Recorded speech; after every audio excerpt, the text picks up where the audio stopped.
I would like to start with, I have a couple of things I think it's interesting, could be interesting to discuss. So, Matteo, now you see there a new implant, the conical implant. Every company has nowadays conical implants. How important is this for you? Well, I just try a few cases with the new one, and my clinical sensation, surgical point of view, is very good. I mean, I like it. I obtain a very high stability, and especially in medial loading, and I like it very much. I mean, it makes not a lot of, a big difference from the surgical point, because even before I can reach a very high stability. But in this case, I'm more confident and more sure to obtain this value. Stefan, could you use a conical implant for every case? Do you really need a parallel implant still? Well, I have also used it about 10 times now, the conical one. What is a little bit special about this one is that in the apical area we still have very wide threads. Yeah.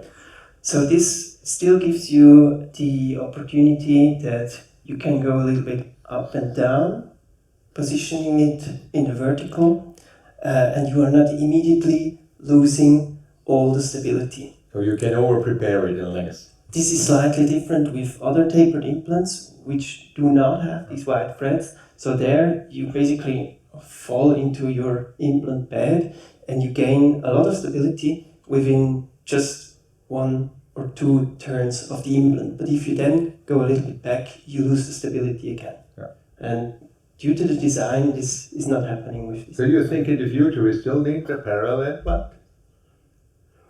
Well, actually, compared to the implants that we used before, I actually only see advantages. It makes the placement more easy. It's exactly what Matteo said, gives you more confidence. Mark, do you think such an implant can replace the parallel implant? But this is honestly it is a parallel implant. Yeah? Yeah, the design here is still here, it's still element. Yeah. It's only here conic. So it is a parallel wall implant. So that's what we have to put out a little bit. That's a huge difference to many other systems, which really, what Stefan said is absolutely right. That the other implant, you have only one moment, and with this implant, where it gets a high primary stability, and this implant, you have the last, you have to differentiate between insertion torque and final torque. So with this implant, you have a very high so-called, and that's why it's important to differentiate, a very high insertion torque. So it's not only the final torque, where you increase, like you said, the torque, it is the last 10, 15 turns, it's going up. And this is a huge difference to all the other systems we have. And this makes it, I think, in the future so much interesting. And coming up to the question you asked me, if I think it's possible to replace the future, I agree. I'm loving it. Okay. I agree. Matteo, you like the socket shield. Yeah. Mark was very happy. Okay. Is that nice? With such an implant, which has a different design, and socket shield, is it more difficult? Does it work as well? Do you have to do something? To have experience with this new implant with the socket shield, not done anyone yet. But I think it doesn't change a lot. Well, I don't know. Mark, is it the same? But in the coronal part, it's It's the even same. better. It's even better. Yeah, because as I said at the beginning, It's the same.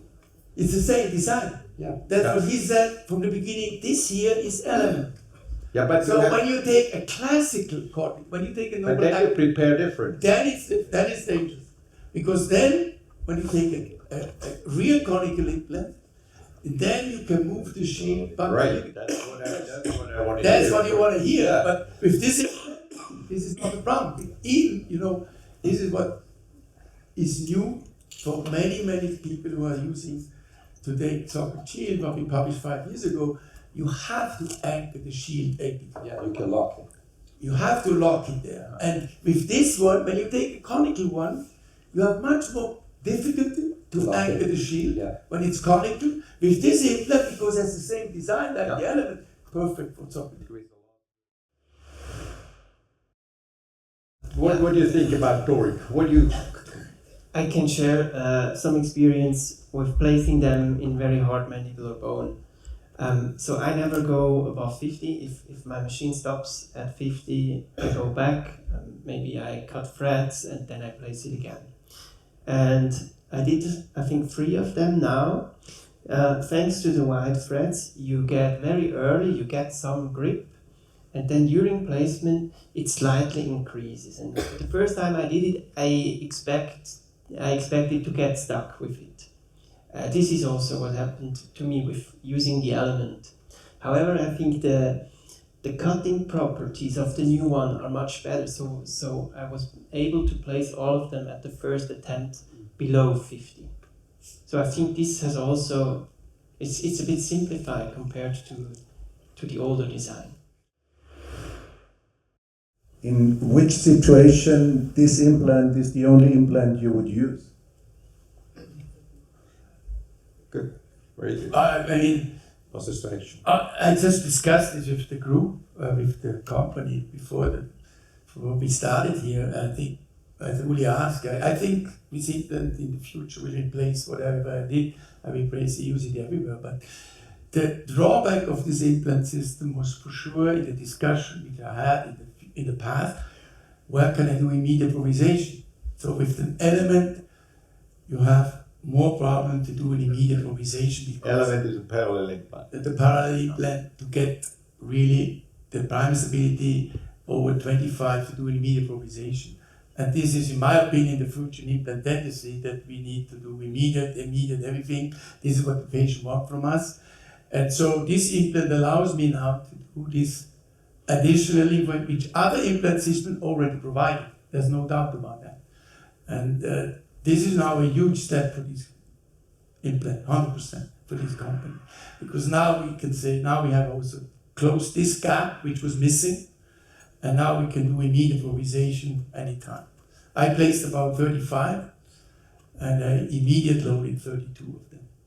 So Well, it's a what huge was the difference. reason that you didn't load one? No, Or in the different? past, I needed with the element, I didn't, and I also did immediate loading, but the amount I loaded was about 20-25%. Today, it's a huge change. I do immediate, again.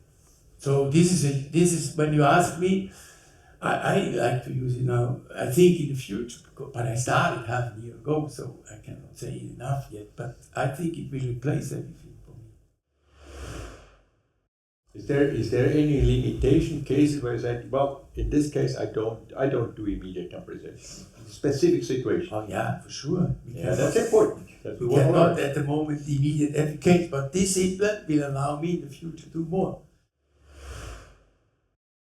My question is, when this is such a good design, can you use 5 millimeters under the crest? Yeah. I just tell you because many young dentists are doing it now without knowing why they do it. And you see in Vienna a lot of implants 5-6 millimeters under the crest, and I don't know why they do it. And I just tell you because the curvatures will come up in the next days with a evening seminar. Yep. Is there any sense to do this? Yeah. No. This is horrible. No. What I ask you. You know, I mean, when you place, now we speak biology, not aesthetics. We speak about biology, about the bone. When you have, this is your bone, you place an implant never into a table, okay? Always in a moon landscape, you prepare your implant bed, and now this is the lowest point of your implant bed. And when you use an implant like this, you should place it, now biology, not aesthetics, you should place it a little bit upper crescent. And then you're going to lose maybe a little bit of bone. And now, what are they doing now with the platform switch implant? Because of one reason, having nice radiograph. That's the only reason. So they lose bone, we lose bone maybe a little bit here. Now, you place the implant, that's what they do, 1.5 millimeter deeper, okay? Why do they do that? Because they want to show afterwards bone over the implant shoulder, then they feel good. So they place it here, and then they lose also bone. The same. Yeah. But now, because they place it so deep, they have it over the shoulder. Now they are happy. Yeah. That's the only reason, but they lost bone. Exactly the same. That's why when you look, we really never ever have a study which will prove that platform switching is better to maintain the bone, because we started from different reference. Here you start 2 millimeter higher, because your reference is the implant rib, and here you start 2 millimeter deeper. So it will never be possible to prove, and that's why we have so big variation in the analysis. You have studies who said platform switching is better to maintain the bone, platform switching, another study said it's not true. This is the reason, because you start from completely different points. But the main argument of Linkevich's when he's doing this is that he wants to establish a biologic will, because when he said he has not enough height, he goes deeper to establish biologic will. But this is your job as a clinician to create the soft tissue perfect. This is only the problem. This is not new. You know, we had the latest study in the 90s. They show if you have very thin soft tissue, you lose bone, and soft tissue.